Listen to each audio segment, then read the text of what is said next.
కవితకు సంబంధించిన కేసు అంశం సుప్రీంకోర్టులో ఉండగా ఆమెను అరెస్ట్ చేయడం అన్యాయమన్నారు బీఆర్ఎస్ ఎమ్మెల్యే ప్రశాంత్ రెడ్డి.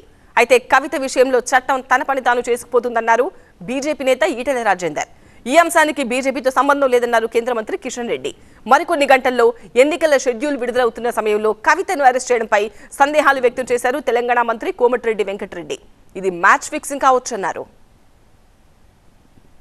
గత అనేక రోజులుగా ఈ కేసు పైన కోర్టులలో వాదాలు జరుగుతూ ఉన్నాయి. అనేక సార్లు దీని మీద పేపర్లో చదివి వచ్చింది. ఇవన్నీ రొటీన్గా చట్టం తన పని తాను చేసుకపోతుంది తప్ప ఇలా విచారణ సంస్థలు వాళ్ళ ఆధారపడి వాళ్ళ చర్యలు చెప్పడం తప్ప ఇక్కడ కక్ష సాధింపు చర్యలు మా ప్రభుత్వం దానికి ఆస్కారం ఇవ్వదు.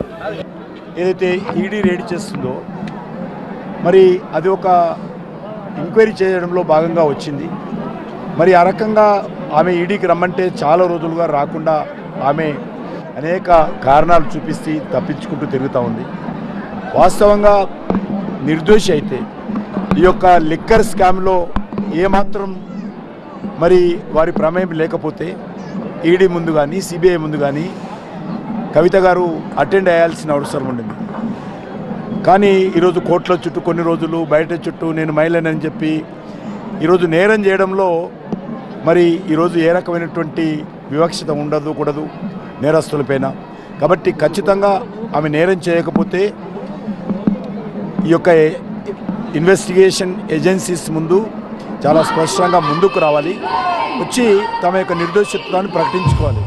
ఎన్నికల నోటిఫికేషన్ 3 గంటలకు వస్తుంటే ఇలా కవిత ఇంటి మీద ఇన్కమ్ ట్యాక్స్, ఈడీ, సిబిఐ పోలీసులు దాడి చేసి రేపు ఎల్లుండి అరెస్ట్ చేసే ప్రయత్నం. అరెస్ట్ చేస్తే ఏంటంటే ప్రభుత్వ వ్యతిరేకతను మేము బీఆర్ఎస్ ఓటు బ్యాంక్ గుంజుకుంటే 3-4 సీట్లు వస్తాయని మోడీ గారి ఆశ.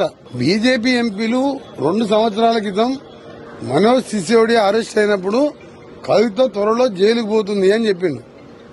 డిప్యూటీ సీఎం జైలుకు పోయి 1.5 years బెయిల్ రాలే. అప్పుడు కవితను ఎందుకు అరెస్ట్ చేయలే?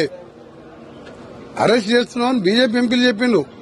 బండి సంజయ్, కిషన్ రెడ్డి రేపే కవిత అరెస్టు. ఏమైంది? ఇవాళ ఎన్నికల ముందు రేడ్లు, అది ఏమైతుంది మ్యాచ్ ఫిక్సింగ్ గా ఏదో తెలియదు. వాళ్ళు ఏంటంటే గల్లీలో కొట్లాడుకుంటారు, ఢిల్లీలో దోస్తులు అవుతారు. సుప్రీంకోర్టులో కేసు ఉండగా 19వ తారీఖు వాయిదా పడంక కూడా అంటే కేసు కూడా ఏంటంటే ప్రీ ఎమ్మెల్యే యాక్ట్లో అరెస్ట్ చేయకూడదు ఒక లేడీని అని కేసు. ఆ కేసు ఇవాళ పెండింగ్లో ఉండగా సుప్రీంకోర్టులో 19వ తారీఖు రానుండగా ఇవాళ వచ్చి అరెస్ట్ చేస్తూ ఉన్నారు. ఎంత దారుణం అంటే ఇది తప్పు కదా అని మా అడ్వకేట్లు కానీ అడగబోయే ప్రయత్నం చేస్తే మాకు తెలియదు, మీరు ఢిల్లీకి వచ్చి చూసుకోండి ఏం చేయాలన్న మాట మాట్లాడుతున్నారు. అంటే కానిస్టేబుల్ కదా మన ఇంటికి వచ్చి మా ఎస్ఐ సాబ్ రమ్మంటున్నాడు, ఆ పోలీస్ స్టేషన్కి వచ్చి మాట్లాడుకోలేదని ఉంటే అన్న పద్ధతిలో ఇవాళ తీసుకుపోతా ఉన్నారు. చాలా అక్రమంగా అరెస్ట్ తీసుకుపోతున్నారు. ఇది పూర్తిగా రాజ్యాంగ వ్యతిరేకం, చట్టానికి వ్యతిరేకం. ఇవాళ కేవలం రాజకీయంగా కేసీఆర్ని, టీఆర్ఎస్ పార్టీని మరి వాళ్ళ బలి చేయడానికి వాళ్ళ నరేంద్ర మోడీ గారు పూనుకున్నట్టు కనిపిస్తూ ఉన్నది.